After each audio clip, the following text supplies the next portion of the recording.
am still and wait here in the silence until you come and sit a while with me. You raise me up so I can stand on mountains. You raise me up to walk on stormy seas. I am strong when I... Okay, dear folks, this is the third book we are going to read for this semester, Things Fall Apart. And actually, from the cover of the book, you come to realize the name of the author, Chinua Achebe, doesn't sound like a very familiar English name. Achebe, not very, British, not very English. Actually, Achebe is a Nigerian writer. Nigeria, okay? Nigeria in Africa, not in Asia, okay, in Africa. So obviously, he is a Nigerian writer who choose to write again in English. Don't forget, the Nigerian people have their own language. But after the colonization of the British Empire, Nigeria was colonized by the British. After the colonization of the British Empire, English was taught at that time as the official language. And that is the reason why all the people in Nigeria, aside from their own local language, they all speak English as official language. So, Chinua Achebe, if we compare him with Ishiguro, okay, Kazuo Ishiguro, if we compare with Hajin, they share something in common, but actually their background, especially their social background, their historical background, their educational background, differ. You know what I mean? Hajin, we just finished Hajin last week. Hajin, we could say 100% Chinese author who choose to write in English by necessity, not because of his ambition to become an English writer. He needs to make a living to support his family, right? And Ishiguro is a little bit, Kazuo Ishiguro, the first author we covered for the beginning of this semester. So you could say, okay, he's a Japanese writer, but I don't think Ishiguro would think he's a Japanese writer. He would argue he's an English writer because, as I said, he moved to England at a very early age, about 4 or 5 years old. Because, as I said, his father was employed in the UK, so he moved along with the whole family. And fortunately for him, he received all the most important education, primary, secondary, tertiary education, all in the UK. So he started to learn English very early, before 6, okay? In other words, the timing to learn the language to him was right. So I would say, compared with Hajin Ishiguro, in terms of the English language ability, Ishiguro should be far better. Okay, we are not talking about their writing techniques. And Achebe, quite different because Achebe was born in Nigeria, and Nigeria, when he was born, Nigeria already used English as an official language. Like, a lot of us, I should say all of us, were born in Taiwan. Some of you at home, you speak Mandarin Chinese. Me, for example, speak Taiwanese at home. I speak Taiwanese with my parents, with my sisters and brothers. I don't speak Mandarin at home. I speak Mandarin at school, in class, in office, because Mandarin is the official language. But I cannot say Mandarin is my mother tongue. So you see the difference. Official language is quite different from mother tongue. You could not argue, to Chinua Achebe. English is his mother tongue. No. How could a Nigerian use English as a mother tongue? He has his own dialect. But because English was adopted as the official language, so he can speak English as the first language or as the official language. But the first or the official language, not necessarily to be the mother tongue. There's some difference, okay? So I mentioned this. If you want to make a comparative study of these three authors, you can do that. Actually, we will have the fourth book to cover, 2 or 3 weeks later.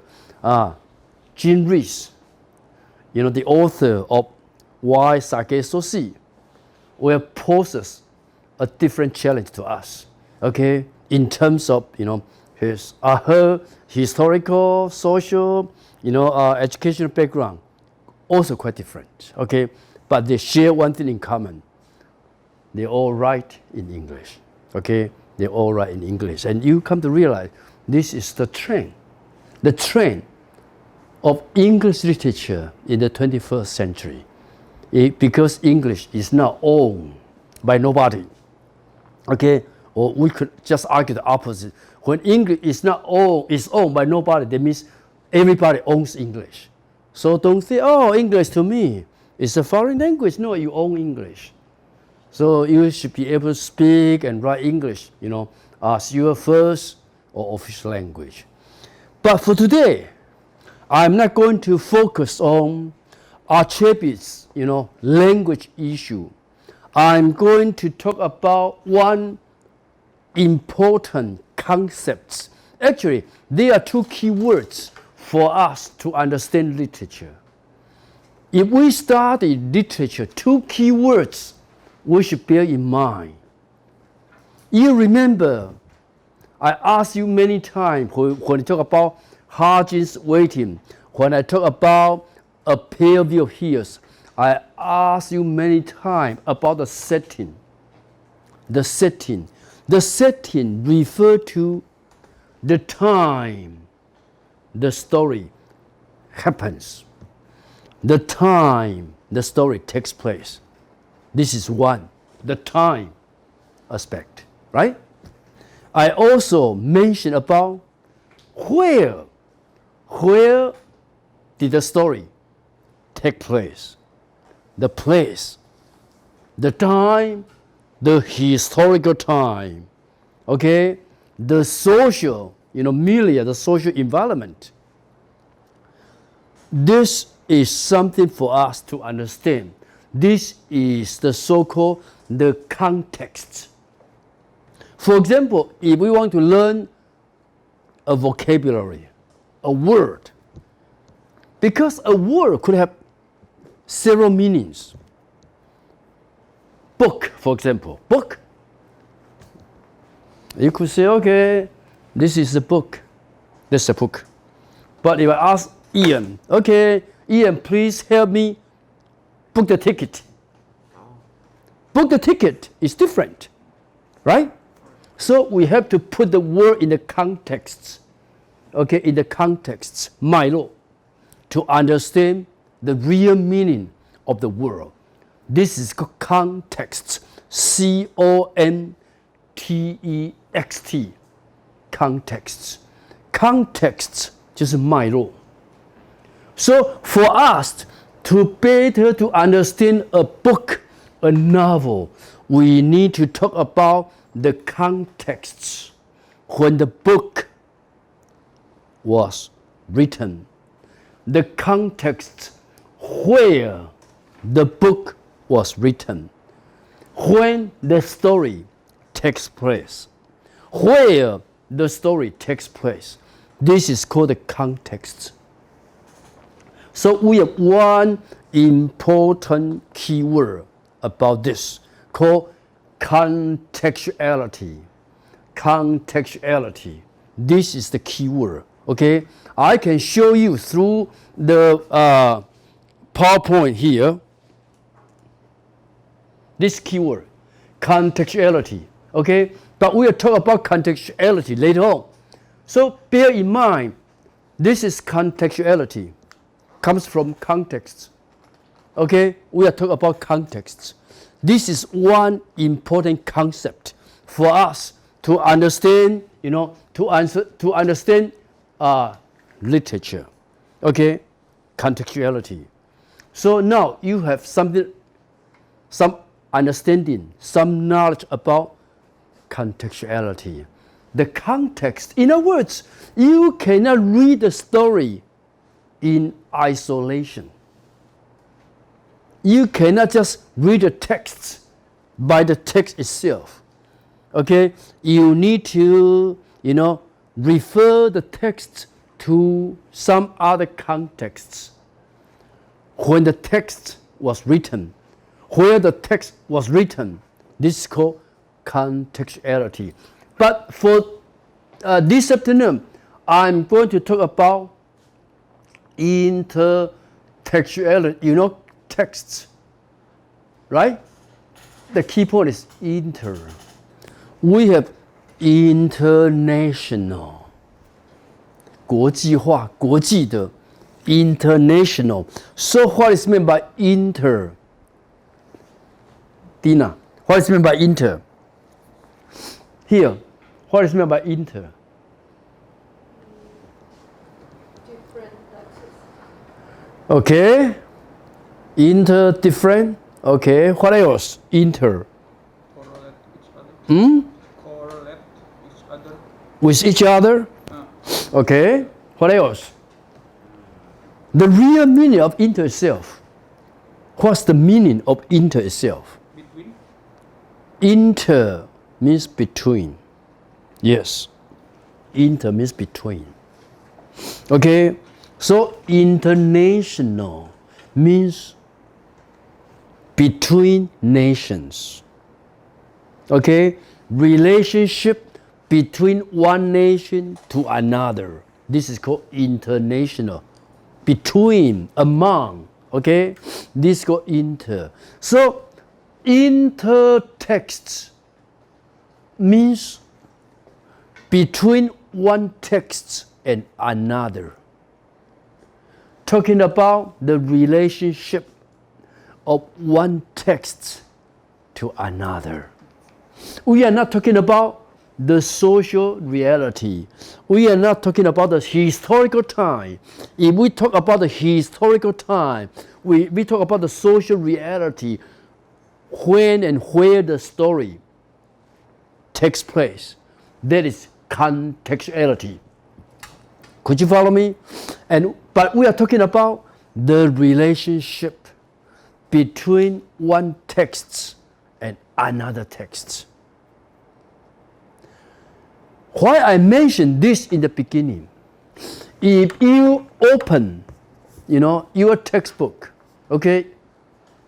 For those who have the textbook, please open your textbook, okay? If you do not have a textbook, you can borrow mine, okay? Just open your textbook, okay? Open your textbook, turn to the very beginning with a quote. The very beginning with a quote. No, here, next, yes. The beginning with a quote here. Okay, the beginning with a quote here. Okay? Did you find that? Don't worry. The beginning with a quote. No, the beginning with a quote. Did you find the quote? In other words, the book begins with some lines by W.B. Yeats called The Second Coming. Did you find that? The Second Coming. So I just gave you the handout. Yeah, you can turn to the handout. I just gave you the handout, right? That's yours, right? Whose? Mine. Oh, yours. Okay, sorry about this. Okay, this is the poem itself. This is the poem itself called The Second Coming by W.B. Yeats. And the author started this book.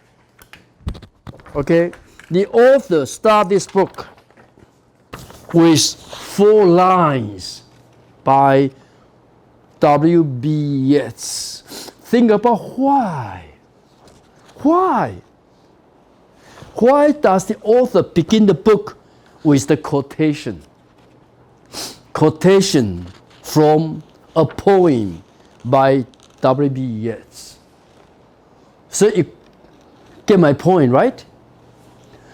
The Second Coming is a piece of poem. It's a poem by W.B. Yeats. And this is a novel. And the author quotes the poem just to alert the reader, to remind the reader, to alert the reader to the fact that when he composed the novel, he had this poem in his mind. So this is the so-called intertextuality. You could argue any book is an imitation of the book before it. Any writing is a kind of plagiarism in a sense. You know, plagiarism, 抄袭啊。任何中文不讲吗？天下文章一大抄。中文有没有这么说？天下文章一大抄啊。In other words, this is good argument. Any essay is an imitation. Any book is a kind of plagiarism. So this is something for you to remember the key term, intertextuality. The relationship between 2 different texts. So here it says, intertextuality is the shaping of a text meaning by another text. In other words, you want to understand things fall apart, the book itself, you need to be able to understand the poem itself. Because the poem helps us better understand the meaning of the book. Later on, we are going to discuss the poem itself. This is called intertextuality. It's the shaping of a text meaning by another text. 一个文本可以左右另外一个文本的意思。Could you follow me? Intertextuality figures include allusion, includes quotation, includes plagiarism, includes translation, includes pastiche 剪贴 and parody 是模仿。These are part of the so-called intertextuality. So you could argue intertextuality is a literary device, a literary technique device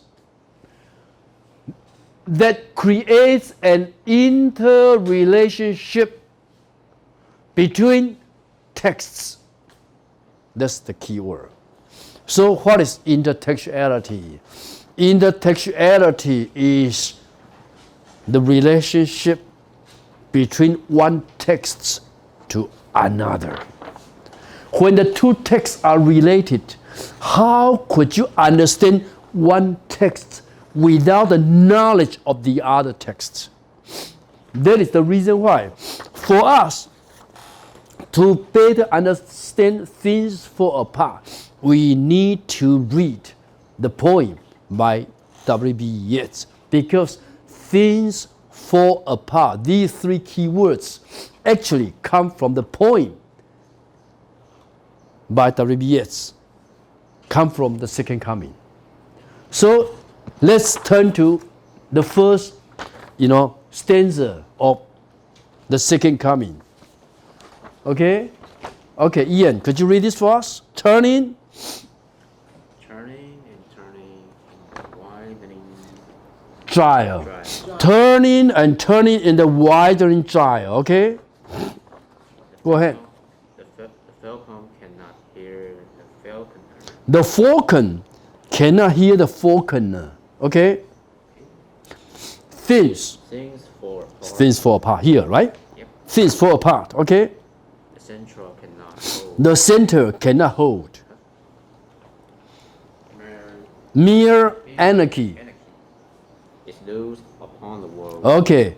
Okay, Ian. Yep. Just go to the computer, please. Yes. The lab, You just, Google falcon and the falconer. Falcon. 老鹰 falcon. F-A-L-C-O-N. Okay? Wait for a minute. Okay.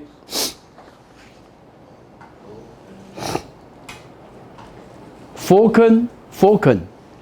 F-A-L-C-O-N. And the falconer. Not just the falcon, and the falconer. Okay. Let's see here. You see the falcon. Okay? Very beautiful creature, but also very fierce. Okay? Powerful creature. Okay? This is the falcon. And then type falcon and the falconer. Okay? Yes. You see? That's the falcon and the falconer. So, what is a falconer, Ilya? What's a falconer? The one who trains the falcon. You could say the trainer. Like if you keep a dog as a pet, you need to teach your dog to behave well, right? You need to train the dog. The falconer need to train the falconer. So the falconer, after fly away, the falconer knows how to return. That's the falconer. Okay, the falcon and the falconer. Can you show more pictures? Okay, yeah, all these are falcon and the falconer. Okay, the falcon and the falconer. Train how to let go the falcon, and when to have the falcon return to the falconer. If you, for example, if you go to Mongolia, for example, you will be able to see a lot of falcon and falconer. I was there once, okay? A lot of falcon and falconers.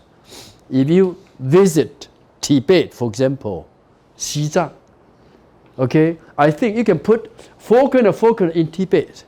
Just put in Tibet. In Tibet, T-I-B-E-T, Xizang, in Tibet. B-E-T, T should be capitalized. T-I-B-E-T, or Tibet, yes. Yeah, you see, in Tibet. Yeah. No, the people and the falcon looks a little bit different, but this in Tibet. Okay. Okay, change to in Mongolia. In Mongolia. I just want to give you some idea about the falcon and the falconer, and you better understand the point. Mongolia, okay? They are Mongolian people, right? The falcon and the falconer, okay? Even a woman falconer, okay? How about in Taiwan? Yeah, sometimes you will be able to see a falcon and the falconer up in the mountain, okay? In the mountain. Yes. Yeah. This, yeah. In Taiwan, right? No, it's just, yes. Yeah, because this is not a very common practice in Taiwan. Okay, so occasionally, you might be able to see this up in the mountain. The falcon and the falconer. They would ask you for some money. You want to play with the falcon, okay? Then you pay for some money, okay? So, give you some idea about the falcon. Of course, falcons in Taiwan, and falcon in Tibet, and falcon in Mongolia might be quite different. Different species, okay? Different types of birds, okay? But they all call falcon. 老鹰有好几种嘛，几十种、几百种 ，hundreds of types, 100 kinds of falcon. So now, you know the falcon and the falconer, right? So would you please type The Second Coming by W.B. Yeats? Yes. The Second Coming, yes? Okay, yeah, anyone? This one?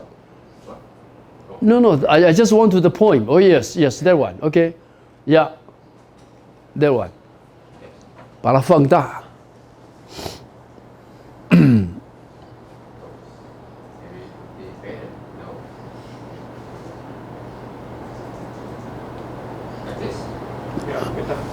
Okay, better, right? You know, turning and turning in the widening gyre. You know how the falcon flies up to the sky like a spiral. 螺旋 in a spiral. Okay? And the farther from the earth, you know, the circle becomes wider and wider. This is called gyre. Gyre means circle. Widening gyre. Small circle, bigger circle, and very big circle.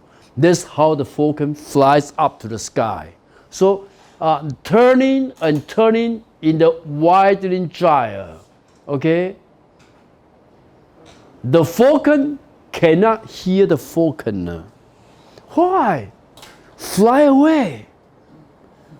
Out of control. When the falconer summoned the bird to return, the bird doesn't listen to him. The bird just flies away. So the falcon cannot hear the falconer. Imagine I'm the falconer, you are all the falcons. I'm the teacher, you're the students. The student are the falconer, the falcon, and the teacher is the falconer, right? I ask you, don't sleep in class. Nobody listen to me. Everybody sleep in class. So you cannot hear my voice. You don't listen to me. How come you don't listen to me? Because the situation is chaotic. Okay? You don't care about me, I don't care about you. Everyone for herself, for himself. This is called chaotic in the sense. So the falcon cannot hear the falconer. Things fall apart. That's the title of the novel. Things fall apart. That means everything breaks away. In Chinese, 分崩离析. For example, Korean, right? For example, your mom just had a divorce with your dad, for example, last week. And then your elder brother divorced his wife last week. And you divorce your husband today. This is called chaotic family. Right? Chaotic. That's things fall apart. Could you follow me? This is called things fall apart. 分崩离析啊. All for themselves. Each for herself or himself.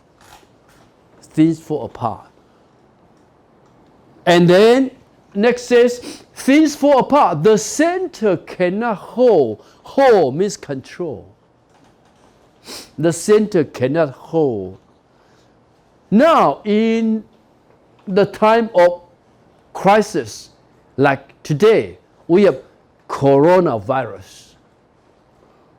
Some people just think about themselves. They would never follow any instruction from the local government or from the central government. So everything would be quite chaotic. That's what is happening. Then you can think about this poem. Okay? The center cannot hold. The center cannot control. Everything is in disunity. We just talk about disunity. Everything is in disunity, or you can say everything is very chaotic, in chaos. Okay? Mere anarchy is loosed upon the world. Anarchy is a key word. Anarchy means without ruler. No government, no ruler, no authority. So the whole world is chaotic because no government to control, to hold. Could you follow me? So actually this is what the author tried to say about what happened in this book. What happened? He talks about some village, some tribes in Africa. Usually a tribe has its structure, hierarchy. At the top is the tribe leader, the chief of the tribe, right? Could you follow me? So everything is in good order. But when the tribe no longer has its own belief system, has its own value system, has its own religion, then everything would just turn upside down. Like mere anarchy is loose upon the world. So this is the first important thing for us to remember about this book. Because even the title itself, Things Fall Apart, comes from W.B. Yeats. And the author in particular insert the 4 lines from the poem, The Second Coming, by W.B. Yeats, to remind the reader, dear reader, when you read a book, bear in mind the picture, the image, the meaning of W.B. Yeats in The Second Coming. Okay? Of course, you can read The Second Coming by yourself, but I just give you some idea about The Second Coming. The poem, The Second Coming, has much to do with W.B. Yeats' historical thinking. Okay? Historical thinking. In other words, his idea of human history. The Second Coming. When you come upon the Second Coming, you could ask a very legitimate question. How about the First Coming? If there is a Second Coming, there should be one First Coming. Okay, Ian, I know you are very good at literature, right?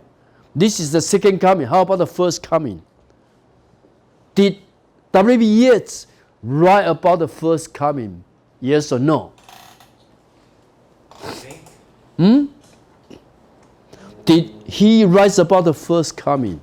You can type there, The First Coming by W.B. Yeats, to see whether he talks about the First Coming. Go ahead to Google, type The First Coming by W.B. Yeats.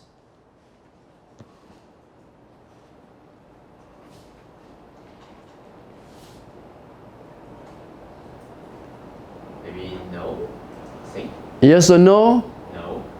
The second coming? No. That's all wood. How do you know? How do you know no? There's no resort about the first coming yet. Okay. What about the second coming? So, Yeats didn't write a poem called The First Coming. So if you look for The First Coming by W. Yeats, you could not find it. But my key point is, when Yeats wrote this poem, The Second Coming, did he have the first coming in mind? Yes or no? Elias, I know you just got married yesterday, right? And yesterday is your second marriage. Elias said, okay, sir, this is my second marriage. When you told me this is your second marriage, I would assume you have a first marriage, right? If you did not have a first marriage, how could you tell me it's your second marriage? Goldie said to me, okay, sir, let me introduce, he is my second husband. That means she should have the first husband. Is it right? Right. So when we think about the second coming, imagine there must be the first coming. Even though W.B.S. did not write a poem called The First Coming. Okay, so what about the first coming? What about the first coming? What did Yeats think about the first coming? I said it has much to do with his historical view, his historical perspective. According to Yeats, one civilization can last for about 2,000 years. This is one cycle of civilization. 一个文明的轮回啊 ，one cycle， OK， 文明圈一圈 2,000 years.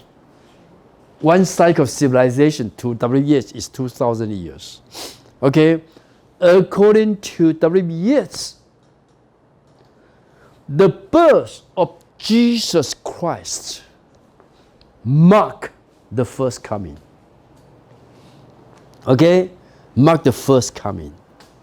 So the first coming refer to the birth of Jesus Christ. Before Jesus Christ in the West, you could call it Greek and Roman civilization. Could you follow me? So before the birth of Jesus Christ in the West, it was Greek and Roman civilization. 是希腊罗马文明嘛？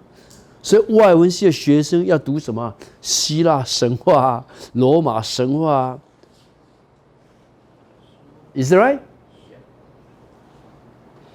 So the birth of Jesus Christ marks the first coming. And you could argue, okay, before the birth of Jesus Christ, how about the civilization in the West? Yes, it's a Greek and Roman civilization. After the birth of Jesus Christ, you could call what kind of civilization? It's Christian civilization. Christian civilization. Okay? So Greek and Roman civilization lasts about 2,000 years. And according to W. Yeats, in the year 2000, about 20 years ago, 20? No, it's 2020 now, right? So about 20 years ago is the year 2000. According to W.B. Yeats, that's the time for the second coming. So Yeats believed in his mind, he believed the year 2000 mark a certain beginning of a new civilization. Whether historically it's true or not, we don't know. But at least that is W.B. Yeats' poetic vision. He sees in his mind, he thinks in his mind, his poetic vision. He believed the year 2000 should be an important year.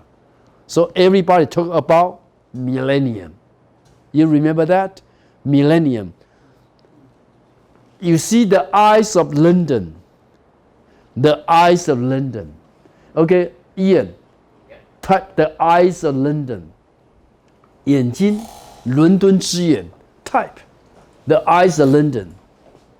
Okay, off. London. London. L-O-N. My God. Forgot the word. Sorry.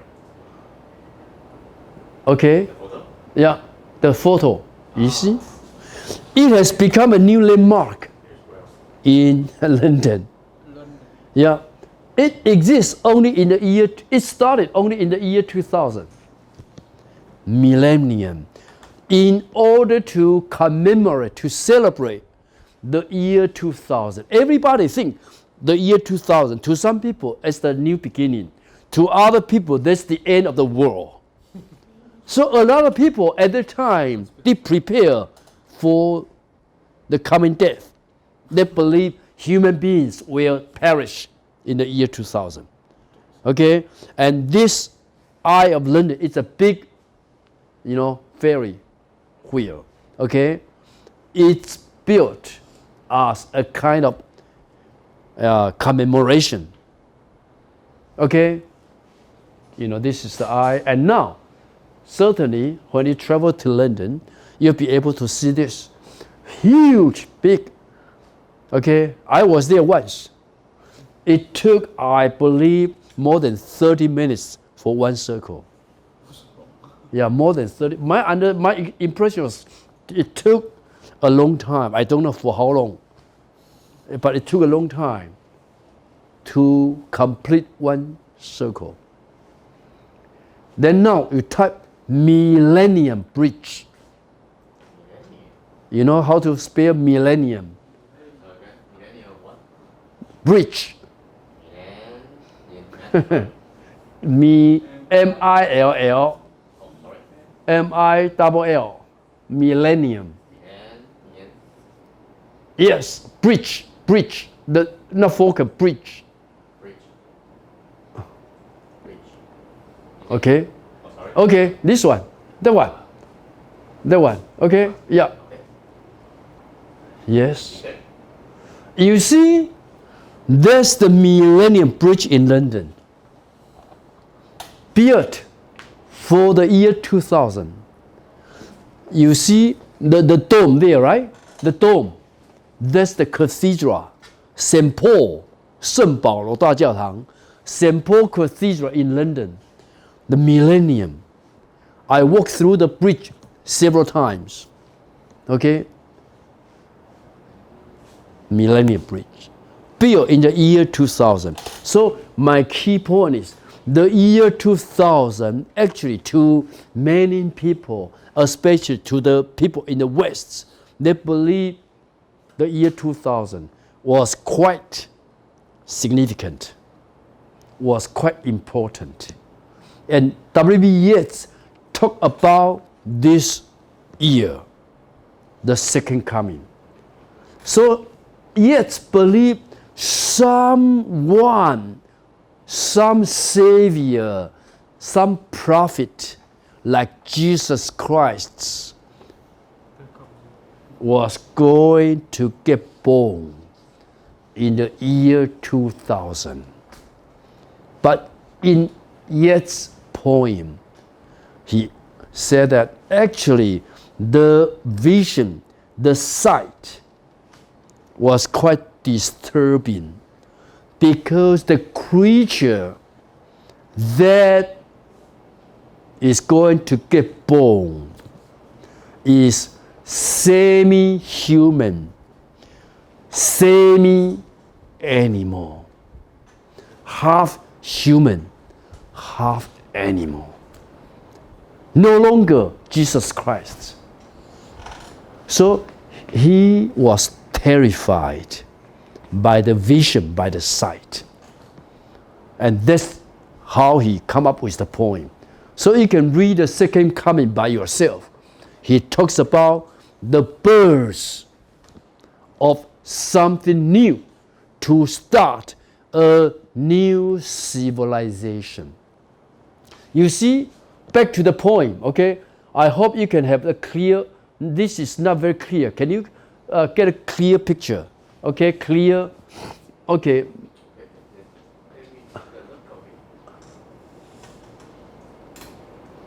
The second coming. Yes? The clear one. Let's see. Is it okay? No. Probably not. Sorry. Let's try another one. What is it? I also Google this and produce this for you, and it's very clear. How come you cannot produce a clear, you know? I'm looking for it. Okay, good, good.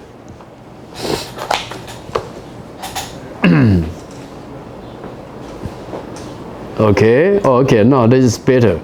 Better? Yes. Put it bigger. Is it okay? Okay, the second half. Of the second paragraph. Yeah. Yeah. Okay. Okay, now, no, here. Here. Line 4. When a big image, when a vast image out of spiritus mundi means the center of the earth, from the very center of the earth. A vast image trouble my sight. How come the poet is troubled? Because the image, the picture is terrifying. Okay, trouble my sight. Then he said, somewhere in sand of the desert, you could imagine in Sahara desert, Sahara Samo for example. Somewhere in the sand of the desert, a ship with lime body and the head of a man. Okay, Ilya, you have the head of a man, right? Imagine you have the head of a man, but your body is not a human body. Your body is a lion.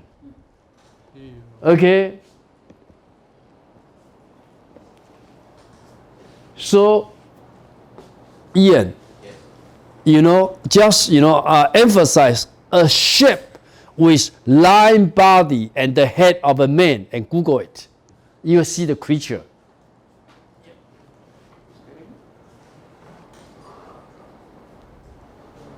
You see? That is the Sphinx, right? In Egyptian time, 在古埃及啊，狮身人的面嘛，对不对 ？Sphinx, you remember when you read the ancient history of the Egypt? That's about it. Okay, human head, human face, but with the lion body. Could you follow me? That's what W.B. Yeats sees for the year 2000. So Yeats was quite disturbed. He was quite terrified because this is something he didn't expect to happen, to see. He tried to see something more, beautiful, more civilized, more divine, like God. But instead, he sees a strange creature coming out from the desert. And the creature has a human head and a lion's body, like Ilya, for example. That is terrifying. That is disturbing. Clear, not clear? Okay, back to the poem, sorry. Okay, so you see, a ship with lion body and the head of a man against blank. The human head. Look at the audience, look at the people with blank eye. Blank means empty. Okay, 茫茫然. Okay, a blank, against blank, and pitiless as the sun. Actually, the creature doesn't show any human emotion, doesn't have any human compassion. Very cruel, without any pity at all. So if this creature will get born to begin the third civilization in the West, the first civilization I just mentioned, the Greek and Roman civilization. The second civilization is the so-called Christian civilization, and this will start the third civilization. Then to the point, he feels quite horrified because this is some creature he didn't expect to see. Clear, not clear? Okay, so back to our novel, bear in mind, how come? And we know that what happened is in this novel. We know what happened. The novel talks about how a traditional village in Africa, okay, Igbo in the novel, called Igbo, how a traditional village in the novel, or how the traditional lifestyle of an African tribe, of an African people, how their lifestyle was destroyed, all because of the arrival of the white people. So it talks about how British Empire destroyed the African lifestyle.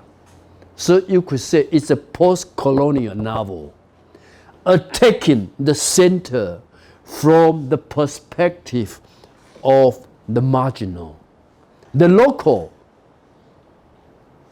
you could call the marginal, 边缘啊. And the empire, you could call the empire is the center. And the author is attacking the center. The author is attacking the British Empire from the perspective of the marginal, from the local. Could you follow me? In this sense, the novel could be called the post-colonial, 或殖民 in that sense. So post-colonial always involve two different perspectives. On the one hand, you have the central perspective. You have the dominant perspective. On the other hand, you have the marginal perspective. You have the perspective from the colonized people, not the colonizer, the local people. And the local people rise up to rise against the center. This is called the post-colonial novel. So try to read things fall apart as a post-colonial book. Because Chinua Achebe here, obviously, he believed he is speaking for the African people. The spokesman. We talk about the spokesman. Hajin talk about the spokesman and his tribe. Right? You remember the essay I gave to you. The spokesman. Achebe is the spokesman for the African people, for Africa. Spokes for the people. Spoke against whom? Against empire. In this context is the British Empire. The British Empire. So now we are reading a novel about the conflict between two different worlds, the local and the empire. And because the whole lifestyle, the old tradition was destroyed, and the new lifestyle and the new belief system and the new set of value are not accepted by the local people. So everything turned out to be chaotic. The center cannot hold. No center at all. Now, could you follow me? This is about the main, message the author tried to say in this book. This is a very, to me, the book is not too difficult to read, except the book has a lot of details about African village, about African tribes. Okay, so you can come upon some, African words. Okay, because the author wants to preserve. Okay, it's a novel about the African village, about the African people. But you have the so-called the glossary at the end. Glossary 就是有一个像一个小字典一样 glossary at the end. Okay, at the end you can find the glossary. Okay, for you to understand some of the unusual words, the strange words in the book. Glossary. Yes, a glossary, right? A glossary is a small dictionary. So if you come upon any words that you cannot understand, just turn to the glossary. Should not be too difficult for you. Okay, so I think this is about for today. For next week, you haven't read the book yet. Try to get the book finished this week. For next week, I again will start our discussion with the structure of the novel. And today I talk about intertextuality. Actually, in this novel, intertextuality doesn't refer to just to W.B. Yeats' poem, The Second Coming.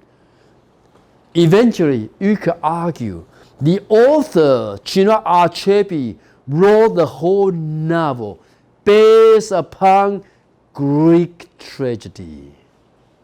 So Greek tragedy is another intertextuality we are going to talk about next time. You can read the hero of the novel, Okonkwo, the protagonist, as a hero in any or one of the Greek tragedies. 希腊悲剧的英雄，这里头的主角就希腊悲剧的英雄。有的演戏嘛，毕业公演嘛，当过男主角是不是？